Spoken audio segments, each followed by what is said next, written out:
Hello everyone. UP TET C TET booster question में आज हमारा क्वेश्चन है CWSN स्टैंड फॉर।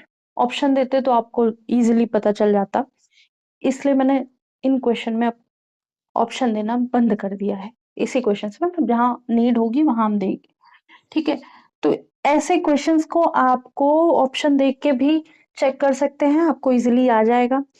लेकिन वैसे भी आपको इसका फुल फॉर्म पता होना चाहिए।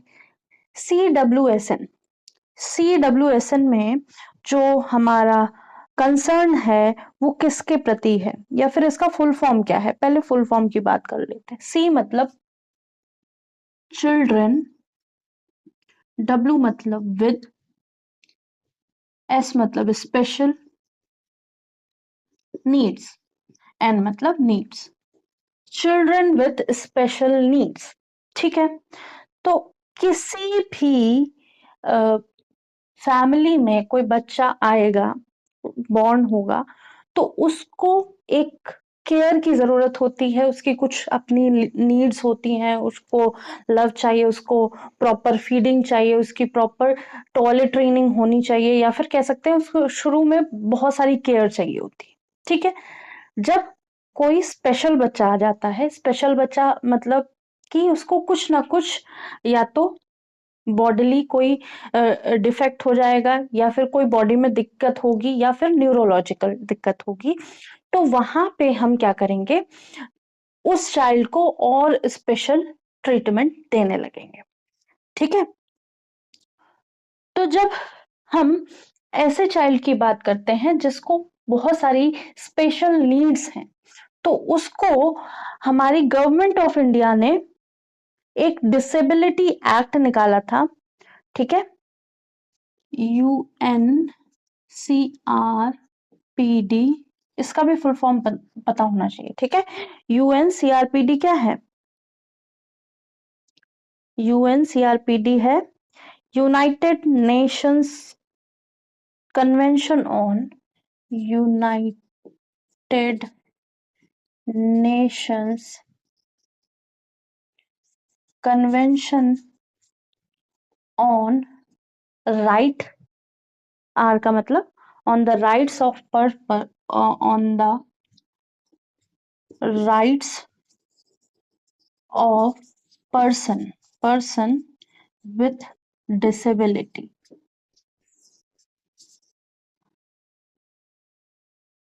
disability, ठीक है। ये डिसेबिलिटीज बोलेंगे यहाँ पे, ठीक है, क्योंकि कभी कभी फुल फॉर्म में भी चेंजेस देखने को मिलते हैं। ये इंडिया में 1995 में आया था, डिसेबिलिटी एक्ट करके,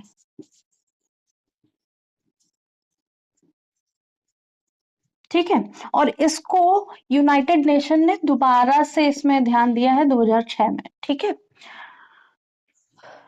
तो जो बच्चे जिनको माइल्ड से सीवियर प्रॉब्लम होती है, या तो हाथों में दिक्कत होगी, पैरों में दिक्कत होगी, कमर में दिक्कत होगी, सर में दिक्कत होगी, प्रॉपर बॉडी कंट्रोल नहीं कर पा रहे हैं, या फिर न्यूरोलॉजिकल कोई ऑर्डर होगा जिसकी वजह से बॉडी में कोई चीज काम नहीं कर पा रही, या आंखों में दिक्कत होगी, कानों में दिक्कत होगी, बोलने में दिक्कत होगी, तो बहुत सारी चीजें हो सकती हैं। यहाँ पे 21 डिसेबिलिटी देखने को मिलेंगी आपको।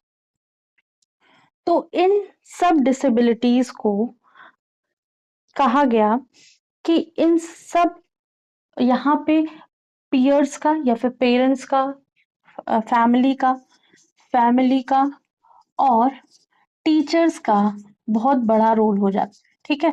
टीचर्स और फैमिली का बहुत बड़ा रोल हो जाता है। टीचर्स का रोल इसलिए बड़ा हो जाता है क्योंकि उनको फील कराना है इक्वल, उनको इक्वल राइट देने हैं, उनको एक्स्ट्रा केयर देनी है, और स्कूल में उनके हिसाब से पढ़ाने का प्रावधान होना चाहिए। अगर फिजिकली डिसेबल्ड हैं तो उनके लिए प्रॉपर चेयर वैसी होनी चाहिए।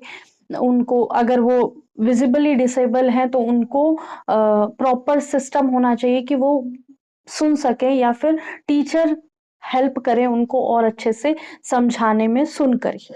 और जिनको सुनने में दिक्कत है, देखने में दिक्कत है, तो उनको प्रॉपर अगर सुनने में है तो विजुअली उनको दिखाकर समझाया जा सके। या फिर चलने फिरने में दिक्कत है तो उनके लिए प्रॉपर स्टेयर्स वैसी बनी होनी चाहिए या फिर स्लोप्स बने होने चाहिए, या फिर कह सकते हैं उनको क्लास स्कूल में नीचे ही, ऐसा कोई बच्चा है तो उनके लिए स्कूल में नीचे ही क्लास प्रोवाइड करानी चाहिए। उनको टॉयलेट में जो बेसिन्स वगैरह हैं उनके हाइट के हिसाब से या उनकी सुविधा के अनुसार लगाने चाहिए। उनको पानी पीने के लिए सुविधा अनुसार उनके टैप लगे होने चाहिए। तो इस तरह की बहुत सारी चीजें देख देखी जानी चाहिए। तो चाइल्ड विद स्पेशल नीड, ये हमें पता होना चाहिए कौन से चाइल्ड होते हैं जिनको स्पेशल नीड होते हैं। वो सीवियर भी हो सकते हैं, सीवियर तो पढ़ाए नहीं जा सकते स्कूल में, ठीक है। लेकिन जिनमें माइल्ड या थोड़ी सी माइल्ड से ज्यादा प्रॉब्लम है वो स्कूल में अगर बिठा के पढ़ाए जा सकते हैं, तो उनको एक स्पेशल नीड की जरूरत होती है, ठीक है। उनको उनकी कुछ स्पेशल नीड होती हैं। जब हम बात करेंगे यूएनसीआरपीडी, जो जब 1995 में इंडिया में जो इसको मंजूरी दी गई, पास किया गया एक तरह से, तो यहाँ पे इक्वल अपॉर्चुनिटी, उनके राइट्स का प्रोटेक्शन होना चाहिए, उनको फुल पार्टिसिपेशन होना चाहिए क्लास में, ठीक है। उनको अगर पढ़ा रहे हैं तो क्लास में उनका फुल पार्टिसिपेशन होना चाहिए। अभी मैंने लास्ट पता नहीं कहाँ का वो था, एक क्लिप थी छोटी सी, उसमें था कि बाकी सारे बच्चे, एक फुल क्लास थी, सब नॉर्मल बच्चे थे, उनके साथ ही एक ऑटिज्म से, जो थोड़ा बहुत उसको ऑटिज्म था लड़की को, वो उसमें भी बैठी थी, ठीक है। तो टीचर ने क्वेश्चन दिया, उस क्वेश्चन को बाकी बच्चों ने 10 सेकंड 20 सेकंड में कर लिया, ठीक है। लेकिन all are waiting for that student जिसको ऑटिज्म था, ठीक है। उसके लिए वो सब वेट किया। जैसे ही उसने 20 या 30 सेकंड में सॉल्व किया क्वेश्चन, उसने हाथ उठाया, उसके बाद बाकी बच्चों ने भी हाथ उठाए, कि उनको फील नहीं कराना है कि वो उनके अंदर कोई कमी है या कुछ है। तो अभी जो सिस्टम है, चेंज करने की बहुत सारी कोशिश है। कभी कभी टीचर भी बहुत ज्यादा सपोर्ट नहीं कर पाते हैं, और कभी कभी जो बच्चे होते हैं वो भी बहुत ज्यादा सपोर्ट नहीं करते हैं। लेकिन आई थिंक ऐसा एनवायरनमेंट बनाना चाहिए जहां पे अगर किसी में डिसेबिलिटी है तो उसको पूरा क्लास हेल्प करे। जब हम लोग स्कूल में थे तो मेरी क्लास में थी, वो चल नहीं पाती थी लड़की, मतलब प्रॉपर चल नहीं पाती थी जैसे हम लोग चलते हैं, वो कुछ उसके पैर ऐसे थे, अजीब से चलती थी, ठीक है।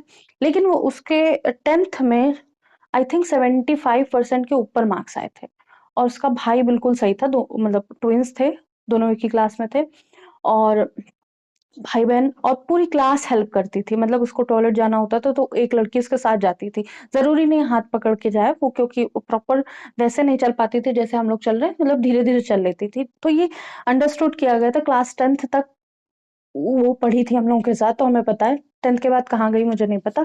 तो वो हम मेरे सेक्शन में नहीं थी, दूसरे सेक्शन में थी। जब भी वो टॉयलेट जाती थी या फिर पानी पीने जाती थी, उसके साथ एक बच्चा जाता ही था। लड़कियां कोई ना कोई जाती ही थी, या फिर उसका भाई अगर अवेलेबल होता था वो जाता था। टॉयलेट जाती थी तो कोई ना कोई लड़की जाती थी। तो इस तरह से हेल्प करना चाहिए। जरूरी नहीं आप अपने पढ़ाई को डिस्टर्ब करें, या टीचर्स हमेशा उसको ब्लेम करते रहें, दूसरे बच्चों को प्रमोट करते रहें, ऐसा नहीं करना चाहिए। मतलब इक्वली फील कराना चाहिए, उनके राइट्स को प्रोटेक्ट करना चाहिए। ये 90% काम स्कूलों का होता है, टीचर्स का होता है। 10% अगर स्कूल और टीचर सपोर्ट कर रहा होता तो बच्चे भी सपोर्ट करना शुरू कर देते हैं। भले डायरेक्टली हेल्प हेल्प नहीं कर रहे हो, इनडायरेक्टली हेल्प कर रहे हो, लेकिन वो शुरू कर देते हैं। उनके अंदर एक बेसिक, जो कह सकते हैं ना, जैसे सिविक सेंस जो होता है, वो बेसिक सिविक सेंस आने लगता है जब अगर वो छोटे से ऐसी चीजें देख रहे होते हैं। अगर फिजिकली डिसेबल्ड बच्चों को एबल्ड बच्चों के साथ पढ़ाया जाता है तो सब इक्वली फील करते हैं। एनवायरनमेंट में हमारी जो सोसाइटी है उसमें सब तरह के लोग रह रहे हैं। हम अगर जैसे पहले तो बहुत ज्यादा गर्ल्स कॉलेज थे, गर्ल्स स्कूल थे, बॉयज स्कूल अलग थे।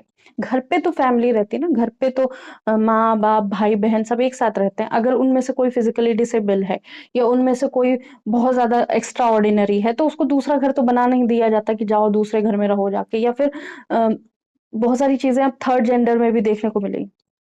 अब जिनके घर में थर्ड जेंडर के पर्सन हैं, उनको क्या करेंगे, बहुत सारे लोग तो उनको इक्वली फील नहीं करा पा रहे, ठीक है।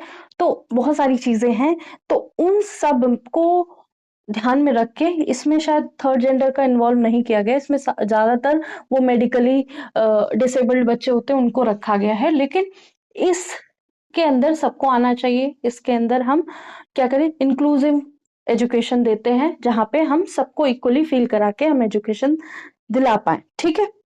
तो होप सो ये क्वेश्चन समझ में आया होगा। इंडिया में 1995 में पास हुआ था। ये एक तरह का लैंडमार्क था। फोकस क्या किया गया था, इक्वल अपॉर्चुनिटी पे, इक्वल राइट पे फॉर डिसेबल पर्सन। फिर यहाँ पे क्या है, जैसे ब्लाइंडनेस, लो विजन, ऐसे वाले लेप्रोसी वाले बच्चे, उनको भी जिनको सुनने में दिक्कत हो, लोकोमोटर मतलब हाथ पैरों में चलने फिरने में कुछ दिक्कत हो, वो सारे बच्चे रखे गए थे। मेंटली रिटार्डेड थे, उनको भी रखा गया था। और या फिर कह सकते हैं मेंटल इलनेस कुछ थी, उनको भी यहाँ पे रखा गया था। तो बहुत सारी मेंटल डिसेबिलिटी वाले सारे बच्चे यहाँ रखे गए हैं, ठीक है। तो और यहाँ पे कह सकते हैं, और इनको केवल पढ़ाना ही नहीं है, उनको हर फील्ड में रिजर्वेशन देना चाहिए कि वो भी हर फील्ड में केवल पढ़ा के घर पे बिठा के क्या करेंगे। उनको भी तो पैसा कमाना आना चाहिए, उनको भी तो अपना वो अपने लिए ब्रेड विनर बने, उनको भी तो रोटी कमानी आनी चाहिए। तो इसलिए उनको पहले पढ़ाओ, फिर प्रॉपर एजुकेशन होने के बाद उनके लायक जो काम है, ठीक है, वो उनको हर डिपार्टमेंट में देना चाहिए, चाहे वो गवर्नमेंट हो या फिर प्राइवेट, ठीक है।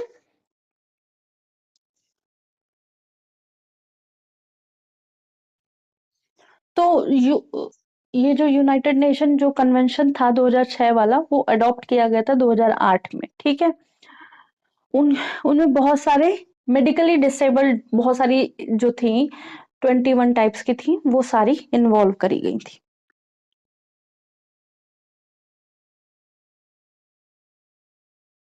अब इसमें मुझे नहीं लगता कुछ और बचा है।